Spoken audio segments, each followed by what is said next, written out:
Chicken mutton gravy பண்ணும்போது இந்த key ரைஸையும் சேர்த்து செஞ்சு சாப்பிட்டு பாருங்கள். சூப்பராக இருக்கும். பிரியாணி தொத்து போயிடும். அதுக்கு ஒரு குக்கர் எடுத்துக்கோங்க. அதில் தாராளமாக கீ ஆட் பண்ணிக்கோங்க. 1 ஸ்பூன் அளவுக்கு சீரகம் ஆட் பண்ணிக்கலாம். 1 கைப்பிடி அளவு புதினா ஆட் பண்ணிக்கோங்க. 2 பச்சை மிளகாய் எடுத்து அதை கீரி இது கூடவே ஆட் பண்ணிக்கலாம். இது கூடவே ஹோல் ஸ்பைசஸ் பட்டை, கிராம்பு, முந்திரி இது எல்லாமே ஆட் பண்ணிவிட்டு நல்லா வதக்கி கொடுத்துக்கோங்க. 1 பெரிய சைஸ் வெங்காயம் நீல வாக்கில் கட் பண்ணி அதையும் இது கூட ஆட் பண்ணிக்கலாம். 1 ஸ்பூன் அளவுக்கு இஞ்சி பூண்டு விழுது அதையும் ஆட் பண்ணி நல்லா வதக்கி கொடுத்துக்கோங்க. பாஸ்மதி ரைஸ் எடுத்துக்கோங்க. 1 டம்ளர் எடுத்திருக்கேன். அதை நல்லா வாஷ் பண்ணிவிட்டு 20 மினிட்ஸ் சோக் பண்ணி வச்சுருந்தேன்.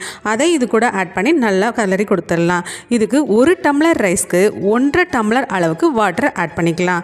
1 டம்ளருக்கு 1 டம்ளர் வாட்டர். தேவையான அளவு சால்ட் ஆட் பண்ணிக்கோங்க. அரை லெமன் சீட்லாம் எடுத்துகிட்டு பிழிஞ்சு விட்டுக்கோங்க.